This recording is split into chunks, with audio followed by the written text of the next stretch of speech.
बहुत समय पहले की बात है। सोनापुर नामक गांव में दो जुड़वा बहनें टीना और मीना अपनी माँ कावेरी के साथ रहा करती थी। टीना और मीना कहने के लिए तो जुड़वा बहनें थी, लेकिन दोनों में जमीन और आसमान का फर्क था। क्योंकि जहाँ मीना परियों की तरह सुंदर थी, उसके सुनहरे लंबे घने बाल, रंग दूध की तरह सफेद, नीली नीली बड़ी बड़ी आंखें, उसकी सुंदरता में कोई कमी नहीं थी। वहीं दूसरी तरफ टीना सांवली थी, जिस वजह से लोग उसका बहुत मजाक उड़ाया करते थे। एक तरफ मीना की तारीफ करते करते नहीं थकते थे, तो दूसरी तरफ टीना का मजाक उड़ाते उड़ाते नहीं थकते थे।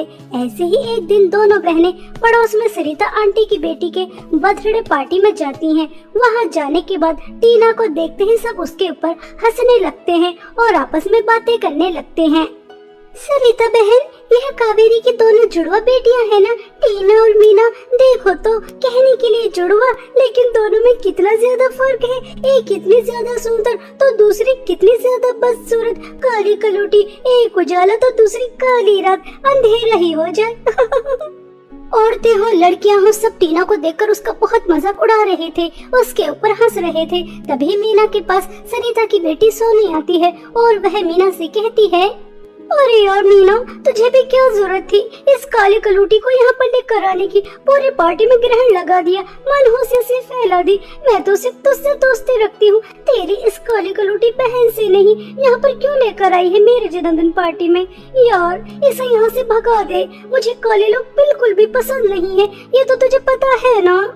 सोनी यार, मैं भी कहाँ पसंद करती हूँ इस काली कलूटी को। मैं तो इसे अपने साथ कहीं लेकर भी जाना पसंद नहीं करती। जब भी इसे अपने साथ कहीं लेकर जाती हूँ, मेरी तो बहुत इंसल्ट होती है। शर्मिंदगी से मेरा सर नीचे झुक जाता है। लेकिन क्या तुम मेरी मम्मी की स्वभाव के बारे में नहीं जानती? अगर इसे कहीं अपने साथ नहीं लेकर जाती तो वे मेरी बहुत पिटाई करती है। बस पिटाई से बचने की वजह से इस काली कलूटी को अपने साथ रखती हूँ। देख मीना यार, अगर तू इस काली कलूटी का पीछा नहीं छोड़ सकती तो सॉरी यार, मुझे कहते हुए अच्छा तो नहीं लग रहा, लेकिन तू भी मेरी पार्टी को छोड़कर इस काली कलूटी के साथ जा सकती है। क्योंकि अभी बहुत बड़े बड़े गेस्ट आने वाले हैं और जब वो इस काली कलूटी के बारे में पूछेंगे तो हमारी कितनी इंसल्ट होगी। ऐसा कहकर सोनी टीना के साथ मीना को भी अपने जन्मदिन पार्टी से भगा देती है। यह देखकर मीना आग बबूला हो जाती है और गुस्से में तिनतिनाकर घर आती है और अपनी माँ से कहती है, मम्मी मम्मी, अब आप चाहे मेरी कितनी भी पिटाई करो, चाहे मुझे घर से निकाल दो, लेकिन अब मैं इस काली कलूटी के साथ कहीं नहीं जाऊंगी, उसे अपने साथ नहीं रखूंगी। आप जानती हो आज इसकी वजह से मेरी कितनी ज्यादा इंसल्ट हुई है। मैं तो किसी का मुंह दिखाने के काबिल नहीं बची।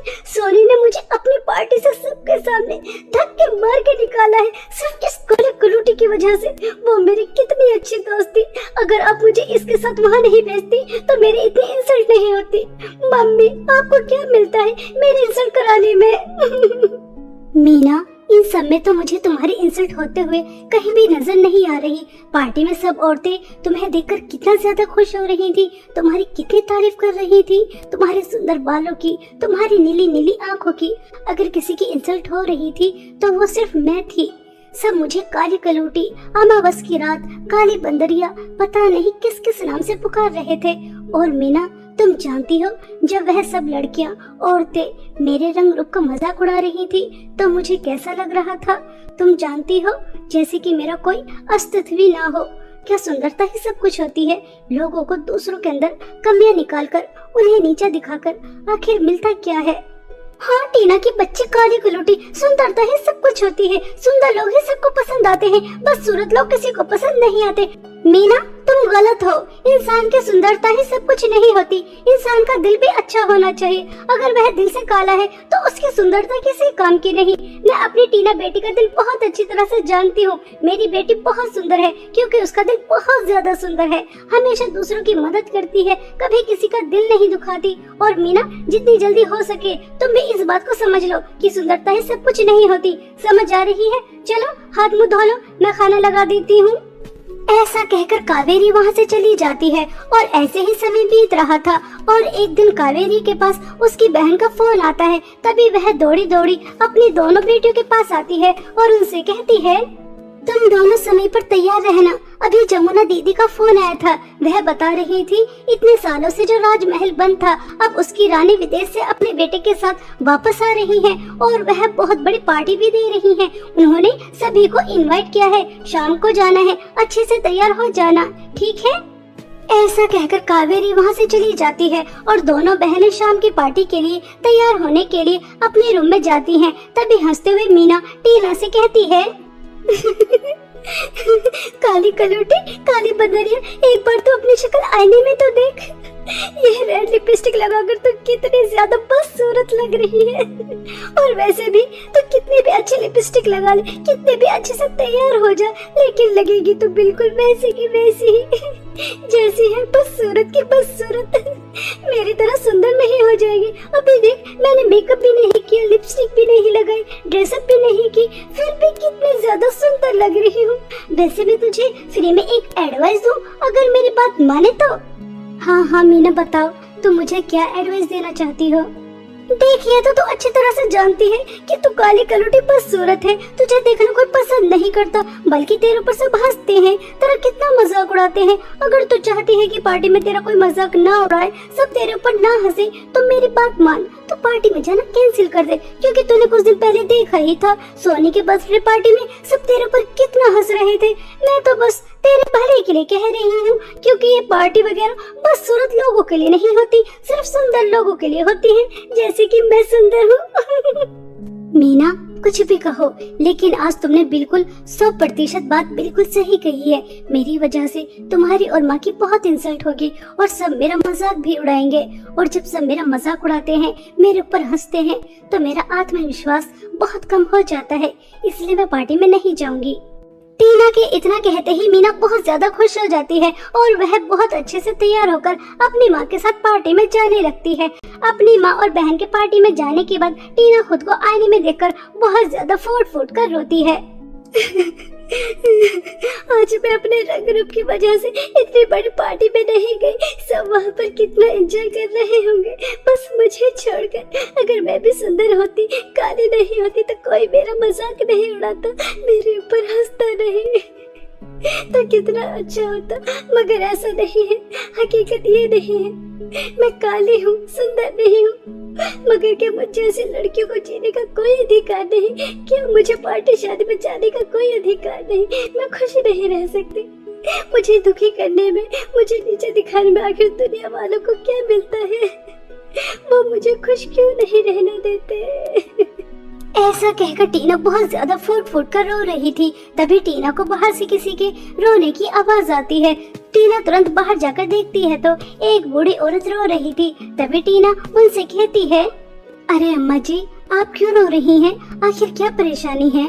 बेटा, मैं इस गांव की नहीं हूँ, आँखों से थोड़ी कमजोर हूँ, चलती चलती रास्ता भटक गई, क्या तुम मुझे मेरे घर तक पहुँचा सकती हो? जी बिल्कुल अम्मा जी, मैं आपको आपके घर तक सही सलामत पहुंचा दूंगी, चलिए।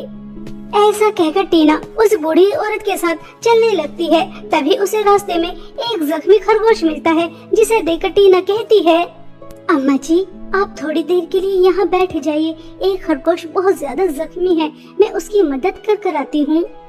ऐसा कहकर टीना अम्मा को पेड़ के नीचे बिठा देती है और खुद उस खरगोश के पास जाती है और आसपास के पेड़ से जड़ी बूटियां लेकर उस खरगोश के जख्मों पे लगा देती है। वह खरगोश कुछ ही देर में पहले से बेहतर हो जाता है। टीना खरगोश की मदद करके अम्मा के साथ थोड़ी दूर और चलती है तो टीना को एक सूखा पेड़ नजर आता है और उसके आसपास गंदगी भी बहुत ज्यादा थी, जिसे देखकर टीना कहती है, अम्मा जी माफ करना, लेकिन बस थोड़ी देर और। यहाँ पर सभी पेड़ हरे भरे हैं, लेकिन एक पेड़ सूखा हुआ है, लगता है काफी समय से इसने पानी नहीं पिया और उसके आसपास भी गंदगी बहुत है। बस मैं उस पेड़ को पानी पिलाकर और उसकी सफाई कर अभी आती हूँ।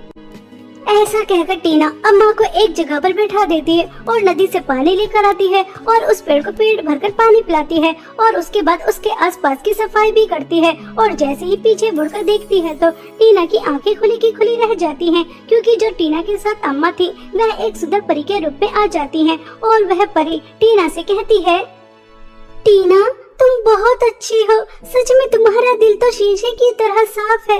मैं हमेशा परीलोक से पृथ्वी पर घूमने के लिए आती हूँ और ऐसे ही हमेशा की तरह आज भी आ रही थी। तभी मैंने तुम्हारी रोने की आवाज सुनी। तुम अपने रंग रूप को लेकर बहुत ज्यादा रो रही थी। मैं तुम्हारी मदद करना चाहती थी, लेकिन हमारे परीलोक का नियम है, हम कभी भी किसी लालची और बुरे इंसान की मदद नहीं करते। इसलिए मैंने तुम्हारी परीक्षा ली और एक बुढ़िया के रूप में आकर तुमसे मदद मांगी और तुम अपनी परीक्षा में पास हो गई। तुमसे किसी का दुख देखा नहीं जाता। कैसे तुमने खरगोश की मदद की, सूखे पेड़ को पानी पिलाया। अब मैं तुम्हारी मदद कर सकती हूँ। आप मेरे साथ चलो मेरे जादुई सोने और चांदी की लिपस्टिक की नदी के पास। ऐसा कहकर परी टीना को अपने साथ जादुई सोने और चांदी की लिपस्टिक की नदी के पास ले जाती है, जहाँ पर एक तरफ जादुई सोने की लिपस्टिक बह रही थी और दूसरी तरफ जादुई चांदी की लिपस्टिक बह रही थी। तभी परी दोनों जादुई सोने और चांदी की लिपस्टिक में से एक एक जादुई लिपस्टिक टीना को देती है और उससे कहती है, टीना 3 बार जादुई सोने की लिपस्टिक लगाओ और 2 बार जादुई चांदी की लिपस्टिक लगाओ और उसके बाद देखना जो जादुई सोना चांदी की लिपस्टिक की नदी की जादुई लिपस्टिक से कमाल होगा। परी के ऐसे कहने पर टीना 3 बार जादुई सोने की लिपस्टिक लगाती है और 2 बार जादुई चांदी की लिपस्टिक लगाती है और देखते ही देखते टीना बहुत ज्यादा सुंदर हो जाती है, बिल्कुल ऐसे जैसे आसमान से कोई सुंदर परी उतरी हो। खुद को इतना ज्यादा सुंदर देखकर टीना बहुत ज्यादा खुश होती है और परी को धन्यवाद कहती है। परी जी, आपका बहुत बहुत धन्यवाद। आप कोई मेरे रंग रूप का मजाक नहीं उड़ाएगा, मेरे ऊपर हंसेगा नहीं, सब मुझसे दोस्ती करेंगे। मैं शादी पार्टी में भी जाऊंगी, दोस्त बनूंगी, एंजॉय करूंगी। अब मैं अपनी जिंदगी को भरपूर जीऊंगी। ऐसा कहकर टीना परी को धन्यवाद कहकर खुशी खुशी राजमहल चली जाती है। टीना बहुत ही ज्यादा सुंदर लग रही थी। जो भी कोई उसे एक बार देख रहा था, बार बार देखना चाह रहा था। कुछ देर बाद रानी सुमित्रा देवी अनाउंसमेंट करती हैं, आप सभी लोग हैरान होंगे कि हम इतने सालों बाद अपने गांव क्यों वापस आए हैं। हम आपको बताना चाहते हैं, हम अपने गांव की सुंदर लड़की से अपने बेटे की शादी करवाना चाहते हैं और जिस लड़की की हमें तलाश थी वह हमें मिल चुकी है। हम वह फ्रॉक में सबसे सुंदर लड़की खड़ी है, उसी से अपने बेटे राजकुमार सम्राट की शादी करवाना चाहते हैं। फ्रॉक में सुंदर लड़की कोई और नहीं बल्कि टीना ही थी। यह सुनकर टीना बहुत ज्यादा खुश हो जाती है और कुछ समय बाद मीना और उसकी माँ को भी पता चल जाता है कि सुंदर लड़की और कोई नहीं बल्कि टीना ही है। कावेरी तो बहुत ज्यादा खुश होती है, लेकिन मीना अंदर ही अंदर जल भूनकर राख हो जाती है और वह टीना से कहती है, तो इतनी ज्यादा बदसूरत थी, काली कलूटी थी, अचानक कितनी ज्यादा सुंदर कैसे हो गई, मुझे नहीं बताएगी? मीना, क्योंकि मेरे पास जादुई सोने और चांदी की लिपस्टिक है जिसे लगाते ही मैं इतनी ज्यादा सुंदर हो गई। अरे वाह, जब ये काली कलूटी बदसूरत इतनी ज्यादा सुंदर हो सकती है तो मैं तो कितनी ज्यादा सुंदर हूँ और भी ज्यादा सुंदर हो जाऊंगी। मुझसे ज्यादा सुंदर और कोई नहीं होगा और फिर राजकुमार सम्राट से तो मेरी ही शादी होगी, इस काली कलूटी की नहीं। घर जाते ही तुरंत जादुई सोने और चांदी की लिपस्टिक लगा लूंगी, फिर देखना टीना की बच्ची तो कैसे करती है राजकुमार सम्राट से शादी। ऐसा सोचकर मीना अंदर ही अंदर बहुत खुश होती है और घर जाने के बाद तुरंत टीना के पर्स से जादुई सोने और चांदी की लिपस्टिक निकालती है और लगा लेती है। मीना को नहीं पता था कि जादुई सोने और चांदी की लिपस्टिक किस तरह से लगाई जाती है, इसलिए वह गलत तरीके से लगा लेती है और उसको उसके गलत परिणाम भी भुगतने पड़ते हैं, क्योंकि उसे लगाते ही मीना बहुत ही ज्यादा बदसूरत हो जाती है। खुद को इतना ज्यादा बदसूरत देखकर मीना बहुत फूट फूट कर रोती है, लेकिन अब कुछ नहीं हो सकता था। मीना ऐसे ही बदसूरत रहती है और टीना की कुछ समय बाद राजकुमार सम्राट से शादी हो जाती है और वह उसके साथ विदेश वापस चली जाती है और वहां जाकर एक हंसी खुशी जीवन बिताती है। इसी तरह टीना के अच्छे स्वभाव की वजह से उसकी जिंदगी में खुशियां ही खुशियां आ गई और वहीं दूसरी तरफ मीना के बुरे स्वभाव, घमंड और लालच की वजह से उसकी जिंदगी में अंधेरा ही छा गया। बहुत समय पहले की बात है। सोनापुर नामक गांव में 3 बहनें पूनम, संध्या और वर्षा, तीनों बहनें अपनी माँ कलावती के साथ रहती थी। तीनों बहनें बहुत ही ज्यादा सुंदर थी, लेकिन वह हमेशा दस्ताने पहने रखती थी। वह किसी भी चीज को हाथ नहीं लगा सकती थी। अगर पूनम किसी चीज को हाथ लगाती तो वह चीज बर्फ की बन जाती और संध्या अगर किसी चीज को हाथ लगाती तो उस चीज में आग लग जाती और वर्षा अगर किसी चीज को हाथ लगाती तो मानो जैसे धरती पर भूकंप आ गया हो। सब चीजें बुरी तरह से हिलने लग जाती। इसलिए तीनों बहनें भूल कर भी अपने दस्ताने नहीं उतारती थीं। आज तीनों बहनों का कॉलेज में पहला दिन था। तभी तीनों बहनों की माँ कलावती तीनों से कहती है, मेरी प्यारी बच्चियों, मैं जानती हूँ कि तुम बहुत ज्यादा समझदार हो, फिर भी मैं तुम्हें बताती हूँ, भूल कर भी कॉलेज में अपने दस्ताने मत उतारना। चाहे कोई तुम्हारे दस्तानों का कितना भी मजाक क्यों न उड़ाए, लेकिन तुम्हें दस्ताने नहीं उतारने। माँ, मुझे एक बात समझ में नहीं आती, हम साधारण सी तो लड़की हैं, फिर हमारे पास ये शक्तियाँ क्यों हैं? आज तक आपने हमें इसके बारे में नहीं बताया, आज तो आपको हमें बताना ही होगा। ठीक है बेटा, यह बात बहुत पुरानी है। यह सब कुछ तुम्हारे पिताजी की वजह से हुआ। तुम्हारे पिताजी एक लड़की से प्यार करते थे और उन दोनों की शादी भी होने वाली थी।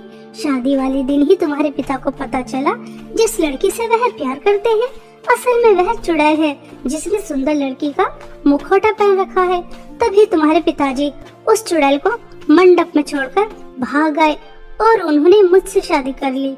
और जब इस बात की खबर चुड़ैल को लगी तो उसने तुम्हारे पिताजी को श्राप दिया कि तुम्हारे यहाँ पर जो भी संतान होगी वह साधारण नहीं होगी।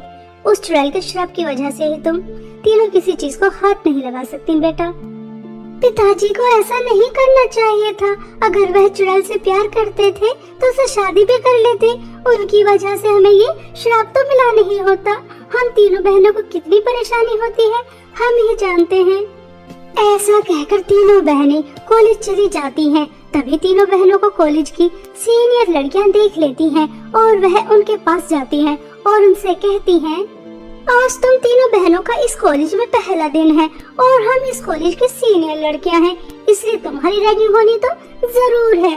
और ये क्या तुमने बकवास से दस्ताने पहन रखे हैं? चलो जल्दी से सबसे पहले इन दस्तानों को उतारो, उसके बाद हम तुमसे बात करते हैं।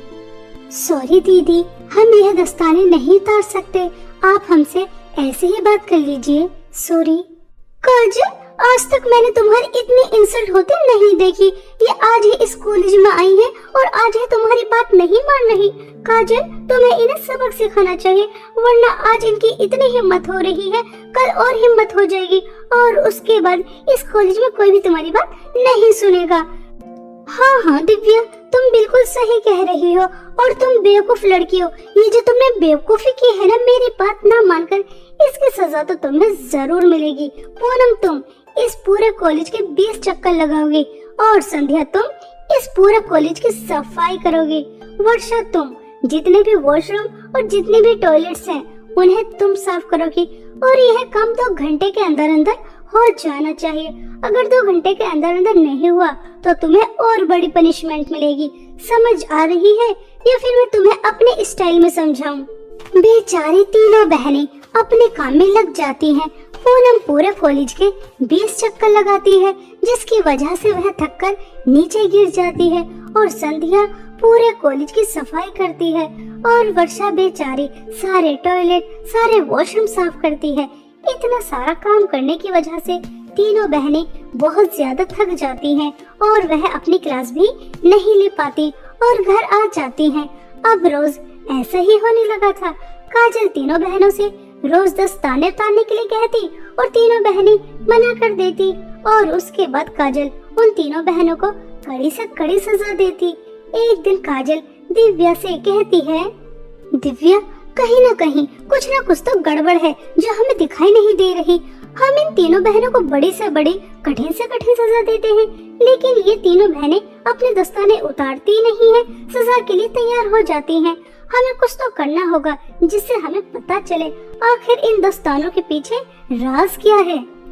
ऐसा कहकर दोनों एक प्लान बना लेती हैं और दिव्या 3 गिलास के अंदर नशीली दवाई डालकर तीनों बहनों के पास लेकर जाती है और उनसे कहती है, आज तुम्हें बहुत कठिन सजा मिली है। मैं काजल जितनी कठोर नहीं हूँ, इसलिए मैं तुम तीनों के लिए जूस लेकर आई हूँ। तुम तीनों बहन आराम से पी लो, ठीक है? उसके बाद काम कर लेना। बेचारी तीनों बहनों को कहाँ पता था कि उनके साथ क्या होने वाला है। जैसे ही तीनों बहनें वह जूस पीती हैं, तो तुरंत तीनों बेहोश हो जाती हैं और उन तीनों के बेहोश होते ही काजल और दिव्या उनके दस्ताने उतार देती हैं और कुछ समय बाद जब उन्हें होश आता है तो वह देखती हैं कि उनके हाथ में तो दस्ताने ही नहीं है। तभी तीनों बहनें घबरा जाती हैं और संध्या रोते हुए दोनों बहनों से कहती है, दीदी, हमें अपने दस्ताने उतारने ना पड़े, हमारा राज किसी के सामने ना आए, इसलिए कॉलेज में आकर रोज हम काजल और दिव्या का इतना अत्याचार सहते हैं, इतना सारा काम करते हैं, हमारी पढ़ाई भी ठीक तरह से नहीं हो रही और उसके बाद भी हमारे पास हमारे दस्ताने नहीं है। लगता है ये राज अब सबके सामने आ जाएगा कि हम साधारण नहीं है, हमारे पास जादुई शक्तियाँ हैं और उसके बाद दीदी क्या होगा, हमें इस कॉलेज से निकाल दिया जाएगा जैसा हमेशा से होता आ रहा है। संध्या, तुम रोना बंद करो, अब हम तीनों बहनों को यहाँ से बहुत सावधानी से घर जाना होगा, ध्यान रहे गलती से भी हमें कोई ना देख ले। ऐसा कहकर तीनों बहनें जाने लगती हैं, लेकिन इन तीनों बहनों की बातें काजल और दिव्या सुन लेती हैं और जैसे ही छुपकर तीनों बहनें घर जा रही थी, तभी काजल और दिव्या पीछे से तीनों बहनों को धक्का दे देती हैं और वह नीचे गिर जाती हैं और वही होता है जो होना नहीं था। पूनम की वजह से जमीन बर्फ की बन जाती है और संध्या की वजह से कॉलेज में आग लग जाती है और वर्षा की वजह से धरती हिलने लग जाती है और इस तरह पूरे कॉलेज को पता चल जाता है कि ये तीनों बहनें कोई साधारण बहनें नहीं हैं। अरे अरे, ये तो हमारे कॉलेज में 3 चुड़ैल बहनें हैं, इन्हें जल्द से जल्द यहाँ से निकालो वरना ये हमें मारकर खा जाएंगी। इस तरह पूरे कॉलेज में हड़कंप मच जाता है और प्रिंसिपल तीनों बहनों को अपने कॉलेज से निकाल देती हैं। तीनों बहनें रोते हुए घर वापस आ जाती हैं और अपनी माँ को सब बताती हैं। तभी कलावती कहती है, बेटा, यह तो तुम्हारे साथ बहुत बुरा हुआ, अब तक हमने 5 गांव छोड़ दिए हैं, जहाँ भी तुम लोगों के बारे में पता चलता है वह हमें धक्के मारकर निकाल देते हैं। कॉलेज से तो तुम्हें निकाल दिया गया है, अब ये गांव वाले भी हमें निकाल देंगे, अब तो कुछ करना ही होगा। ऐसा कब तक चलता रहेगा? मुझे पता चला है काली पहाड़ी के पास एक जादूगरनी रहती है, हमें उसके पास जाना चाहिए, हो सकता है कि वह कोई समाधान ही बता दे। इस तरह कलावती अपनी तीनों बेटियों को जादूगरनी के पास ले जाती है और वहां जाकर जादूगरनी को सब बताती है। तभी वह जादूगरनी कलावती से कहती है, हाँ, इसका समाधान है। मैंने अभी अपने जादुई गोले में देखा है, इन तीनों बहनों को जो श्राप मिला है उससे इन्हें मुक्ति मिल सकती है, लेकिन उससे पहले तेरी इन तीनों बेटियों को ऐसे लड़कों से शादी करनी होगी जिनसे कोई भी लड़की शादी करना कभी पसंद नहीं करेगी। उनसे तेरी बेटियों को शादी करनी होगी और उन्हें सच्चे दिल से अपना पति भी मानना होगा और उनकी सेवा भी करनी होगी, तभी इन्हें श्राप से मुक्ति मिल सकती है। जादूगरनी की बात मानकर कलावती अपनी तीनों बेटियों को जादूगरनी के पास से घर लेकर आ जाती है और ऐसे 3 लड़कों को ढूंढने निकल जाती है जिन्हें देखकर कोई भी लड़की शादी करना नहीं चाहेगी। कलावती ऐसे ही लड़कों की तलाश कर रही थी। तभी कलावती देखती है एक बूढ़ी औरत एक पेड़ के नीचे बैठी रो रही थी। तभी कलावती उसके पास जाती है और उस बूढ़ी औरत से पूछती है कि वह क्यों रो रही है। तभी वह बूढ़ी औरत कलावती से कहती है, मेरी उम्र हो चुकी है, मेरा कुछ पता नहीं, मैं कब इस दुनिया को छोड़कर चली जाऊं। मरने से पहले अपने तीनों बेटों की शादी देखना चाहती हूँ, लेकिन मेरे बेटों की शादी होती नहीं है क्योंकि एक अंधा है, एक गूंगा है और एक लंगड़ा है। अब तुम ही बताओ, ऐसे लड़कों से वो लड़की शादी कर सकती है? मैं अपने तीनों बेटियों की शादी आपके तीनों बेटों से कराना चाहती हूँ, अगर आपको कोई आपत्ति ना हो तो। कलावती की यह बात सुनकर वह बूढ़ी औरत बहुत ज्यादा खुश हो जाती है और वह अपने बेटों की शादी तुरंत कलावती की बेटियों से कराने के लिए तैयार हो जाती है और कुछ ही दिनों में बहुत धूमधाम से पूनम, संध्या और वर्षा की शादी उस बूढ़ी औरत के तीनों बेटों से हो जाती है। तीनों बहनें अपने अपने पति की बहुत सेवा करती हैं, उन्हें सच्चे दिल से अपना पति मानती हैं, उनका बहुत ख्याल रखती हैं। लेकिन एक दिन तीनों बहनें बातें कर रही थीं। काश हमारे पति भी ठीक हो जाएं, मेरा पति बोलने लग जाए, तुम्हारा पति चलने लग जाए और वर्षा तुम्हारा पति देखने लग जाए तो कितना अच्छा होगा। हमने सच्चे दिल से अपने अपने पति को अपना मान लिया है और अगर ये ठीक हो जाए तो कितना अच्छा रहेगा। पूनम बस इतना कहती ही है, तभी वह देखती है कि तीनों के पति बिल्कुल ठीक हो जाते हैं। उनके अंदर किसी भी प्रकार की कोई कमी नहीं रहती। यह देखकर तीनों बहनें बहुत ज्यादा खुश हो जाती हैं। तभी तीनों बहनें समझ जाती हैं कि उन्हें श्राप से मुक्ति मिल चुकी है और उनका वह श्राप वरदान में बदल गया है। तीनों बहनें यह बात खुशी खुशी अपनी सास को बताती हैं। तभी वह खुश होकर अपनी तीनों बहुओं से कहती है, अरे वाह, मेरी तो एक नहीं, दो नहीं, तीन तीन बहुएं जादुई हैं, जिनकी जादुई शक्ति से मेरे बेटे बिल्कुल ठीक हो गए और अब तो धन दौलत की भी कोई कमी नहीं रहेगी। मेरे घर में साक्षात लक्ष्मी आई है। मैं तो धन्य ही हो गई ऐसी जादुई तीन बहुएं पाकर। इस तरह तीनों बहनें जादुई बहुएं बनकर अपने ससुराल में एक हंसी खुशी जीवन बिताती हैं। अब उन्हें दस्ताने भी पहनने नहीं पड़ते।